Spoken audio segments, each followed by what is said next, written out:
Guys, it's Metal Mickey Detects. Awesome. Beep beep.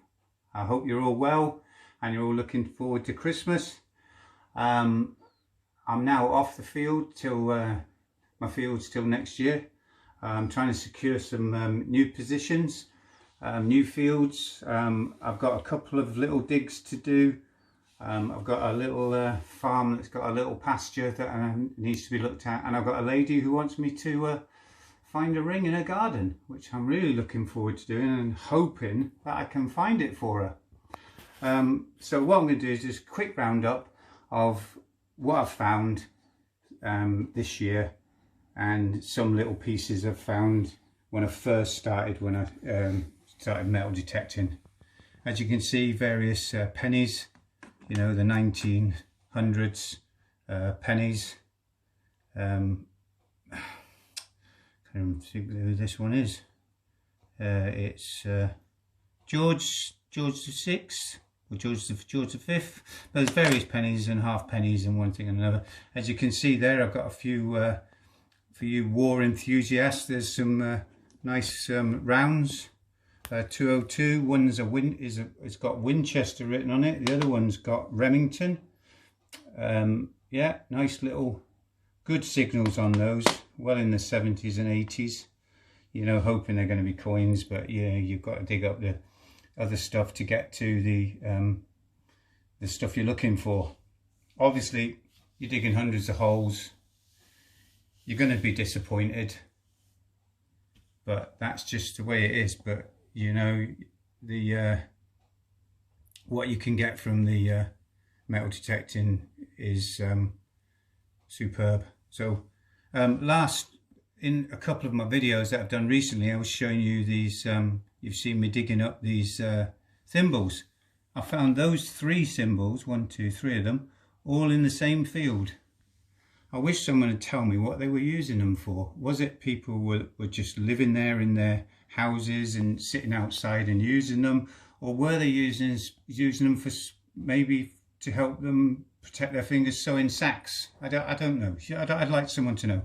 That's a pauper's thimble because it doesn't have a top on it. It's a very crudely made thimble. It's got some nice design on it, so they've actually spent some time scratching a design onto it. I'm not sure of its age. It could be Tudor. It could well be medieval, that one. And I'm going to correct myself. This is a part of a crotal bell, not a crotchety bell, as I've been saying in some of my last my videos. But that's a crotal bell worn by, could be a goat, it could be a sheep. I wouldn't think it'd be a cow because it would be pretty tiny on them, wouldn't it, really? So, but yeah, and they would be quite ornately decorated. Unfortunately, this is broken, but you can find complete ones, and that's quite a triumph if you find a complete one.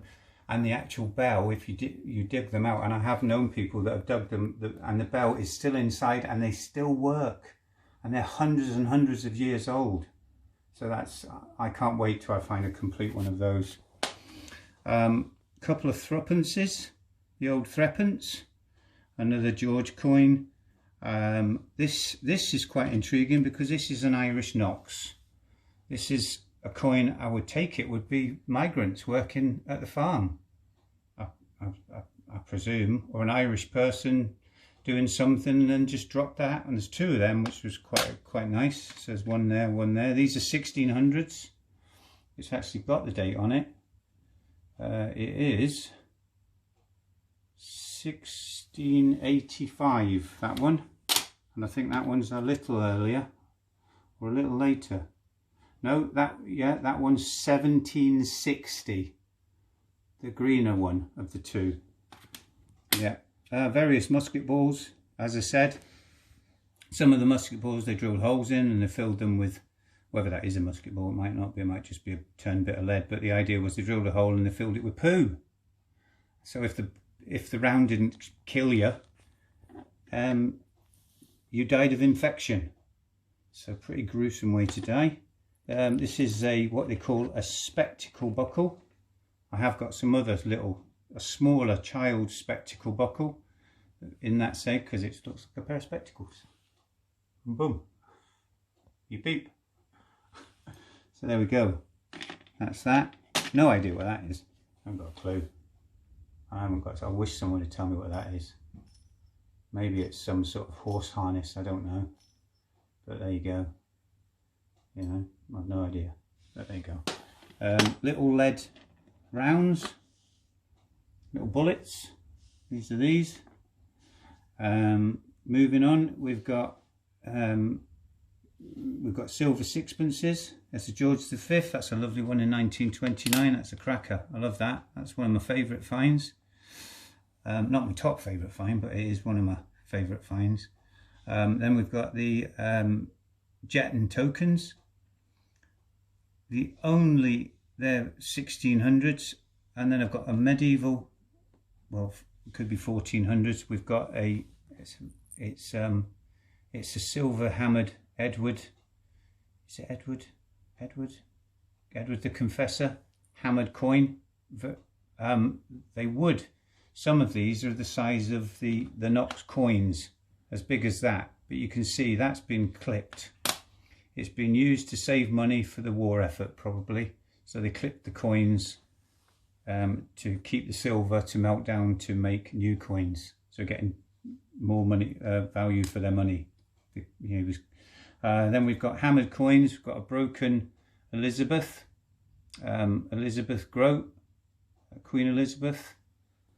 Or it could be Mary Queen of Scots. There's a fuller one, which is that one. That one there. Not a lot of detail. You can see the shield on it and the crown and everything, and on the back you can see it's an Elizabeth. That's an Elizabeth Grote, and they're silver. Those three are all silver. My able assistant is on the camera behind. You can't see her, but I can see her. She keeps grinning at me.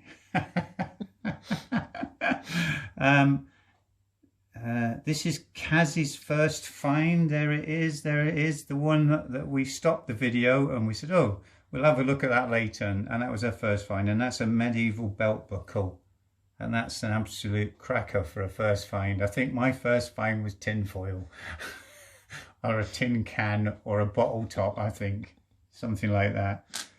Yeah, and that's another medieval mount.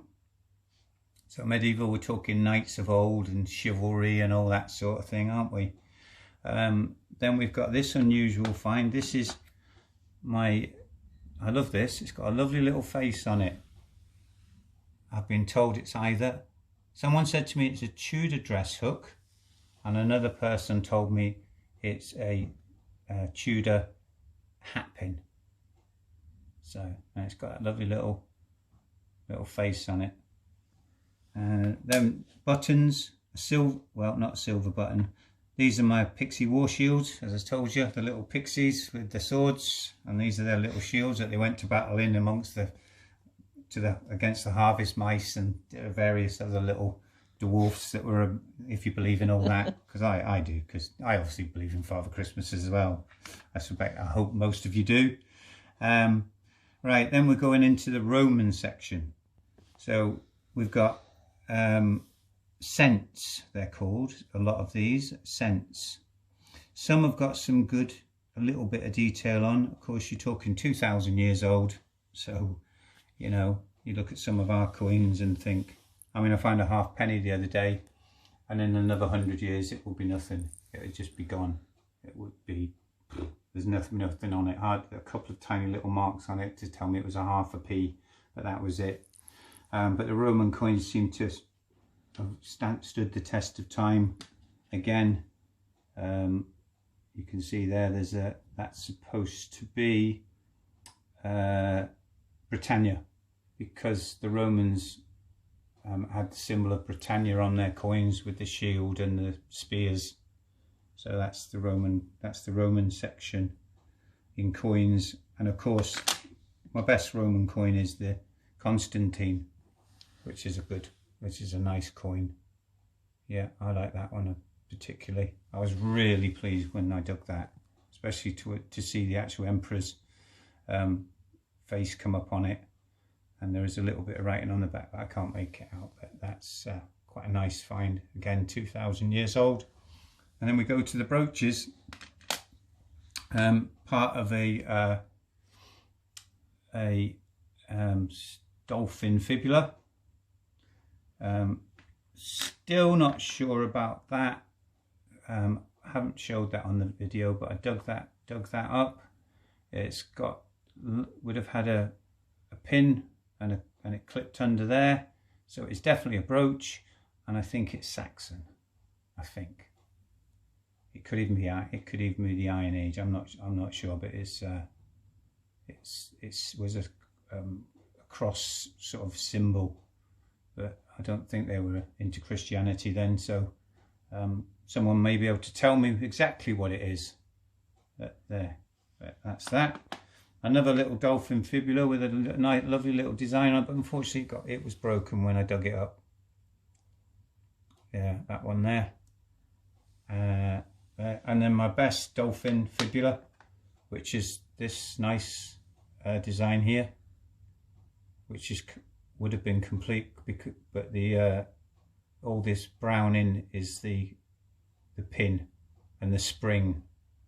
I mean, you think about that, they had springs and they were using out there. How far advanced would their technology be now? You know, it amazes me. And my piece de resistance, what we all do, well, we do this game for the history, but to find the crown and glory of my year is my tiny little, what I was telling people, I'll put it down there, is the gold stater.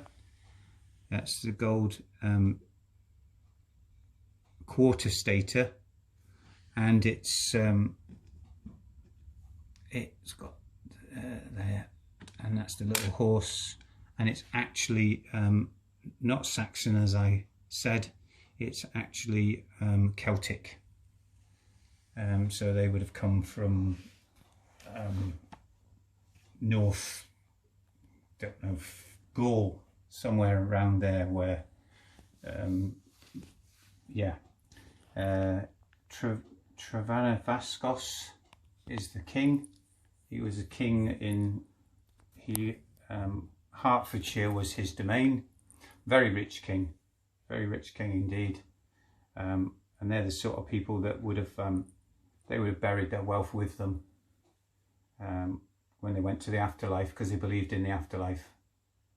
It wasn't till after the medieval times where they started to keep their wealth and pass it on to the family, whereas this was like the Saxons and the Celts all, you know, had all these grave goods. This is why we have so much history about them, and the Romans, and so yeah, that's my roundup.